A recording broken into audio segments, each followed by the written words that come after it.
One of the things that's happened since we last talked is there's been increasing, I think, general popular focus on the success of TV shows like Lost and The Wire.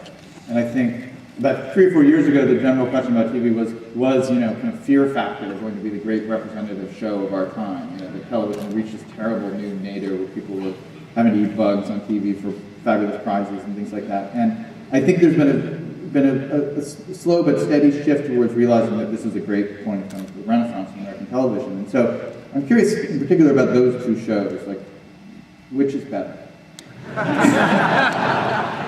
Man, as someone who's got my TiVo set for both of them, I'm hard-pressed to make a decision. The people want to know. But I mean, I think the question would be what criteria would be used to evaluate that. And to some degree, that's often the way it gets pitted. I have a colleague who really believes, would tell you absolutely, The Wire is massively superior because it represents the real world in all of its complexity. All right. Now here's our chance. All right. The Wire is the better of the two shows.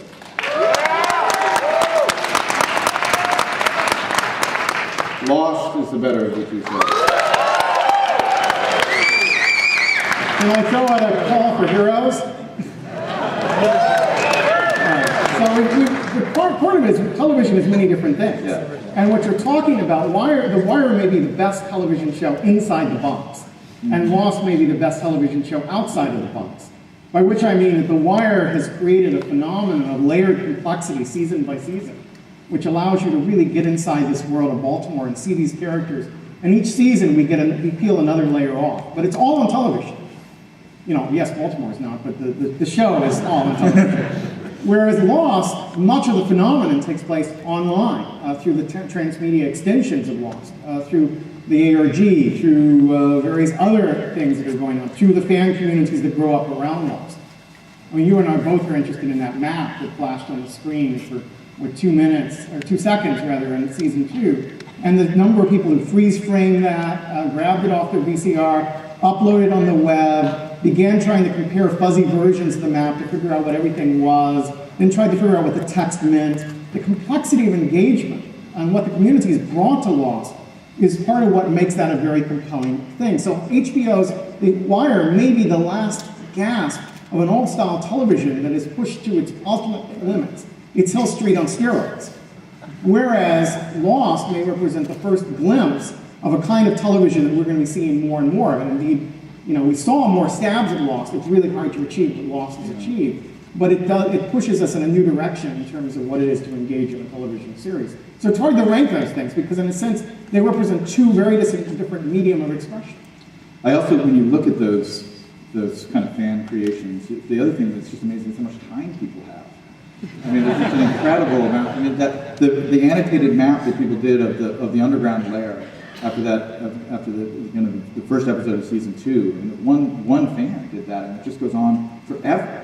And it's a classic moment of kind of collective intelligence in pop culture because one person does this thing. They sit there with literally 45 freeze frames from the TiVo, figuring out the configuration of all these different things in the layer, and then they upload it. This incredible work. It must have taken 3 days to do it, and then they put it in this discussion thread, and then the next post is somebody saying, "Yeah, that was helpful, but I did notice one thing. You have to change that one shot is a little bit off of the bed or is in a different place," and people start kind of building that archive. It's extraordinary, but the time commitment is just amazing. Clearly, these people don't have kids, but no, I think probably not. Although, but I also think that what we've got to do is reverse that. The easiest way is to say these people don't have time. Let's pathologize. What's wrong with these people that are spending all their time doing this stuff? And I want to turn it around and say, what's wrong with America?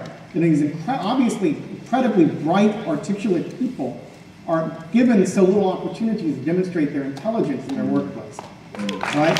And this is what I found looking at fans as a population. The high number of fans that I've studied are pink-collar workers, which is to say they're in jobs which require a high amount of educational training to get into it. They're teachers, they're librarians, they're nurses, and yet often their jobs require a small subsection of what they're capable of doing intellectually. And then most of their intellectually rewarding experience takes place outside of that. That they're doing things on their own which get them reputation, which get them respect, which are valued within this community, which stretches them intellectually and creatively in new directions. You know, and the question is, why are those skills so underutilized in the workplaces that we've constructed at the present time? What can we do to harness that creative energy in such a way that we've built a better society?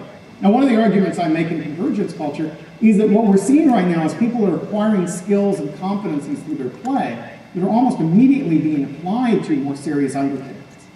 So that if we look at what's happening in education, religion, even the military, we're seeing new models emerge that take advantage of these kinds of engagement and push us to the next level.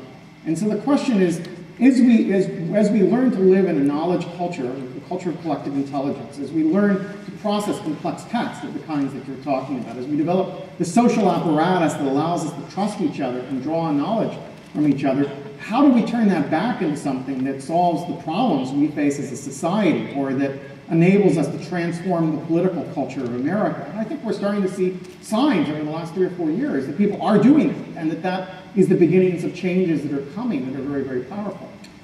I'm going to pick up on that in a second, but I wanted to close the loop just on you alluded briefly to kind of the fan fiction culture, which you've written about extensively, and there's a documentary about that in Harry Potter fan fiction called We Are Wizards that is showing right now that you're in, right? Is this true? Yes, this is my belief. I'm at least billed as an actor in this film. I haven't seen it yet. This is terrible. Henry Jenkins fans can't decide should they go see the film or should they see him in person. It's very tough. Yeah, I'm obviously more down to earth when you see me face to face than on the big screen. But anyways, I don't know very much about the film I shot. I do a lot of talking heads work. I talk to a lot of reporters and a lot of documentary artists about stuff. But the Harry Potter phenomenon is a good illustration of what we're talking about. We could talk about, the cliche is that young people are learning to read by reading Harry Potter, and that we have this generation that's grabbing these 700, 800, 900 page books and reading. There's some question as to whether that translates over to other kind of reading or not, and the educational reports are out on that. What I've also written about is this is a generation learning how to write through Harry Potter, and that there are tens of thousands of young people who have written original stories. I've talked to 13 and 14-year-olds who've written full-length novels that circulated on the internet and who've gotten feedback from people all over the world about the creative work that they're involved with. They've learned how to social network through Harry Potter, so that if you look at Wizard Rock, for example, there are now more than 200 Wizard Rock bands that base their songs on themes from Harry Potter. Songs like My Dad's Rich, Your Dad's Dead.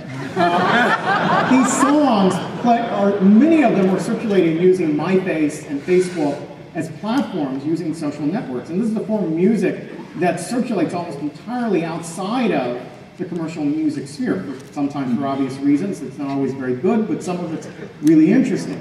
The next step from that is that they're learning to become political through Harry Potter.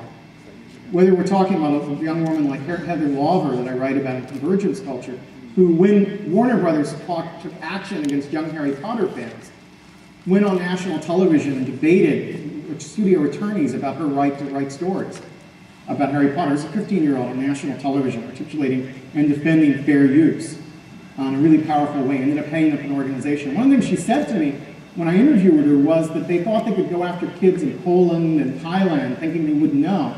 And within hours we knew, because we already knew those kids, that this is a global network of young people who are connecting around the world through their interest in Harry Potter. The next step out from that might be something like the Harry Potter Alliance, which is a political organization now, which is organizing young people to be involved in concerning issues like DARPA, labor rights at Walmart, a variety of child soldiers in Uganda, a variety of issues that affect young people. And the premise is that Harry Potter is a series of books about a young man who stood up for what he believed in, confronted adult authorities, organized other young people to change the world, and succeeded. And young people inspired by that image of Hogwarts can go out and become a transformative force in society today. And so the impact of that book, but it's not the impact of the book, it's the impact of what young people did with that book, is really illustrative of the kinds of learning that I'm talking about, which goes from things we do in play to things we're going to do that's going to change the world. That is, just as a hunting society, kids play with bows and arrows, an information society, kids play with information. As you've written, I think very well, these programs are dense in information, pose a variety of conceptual challenges and ethical issues for us, and that young people, as they become adept at navigating that together, begin to represent a social force that's going to change the world.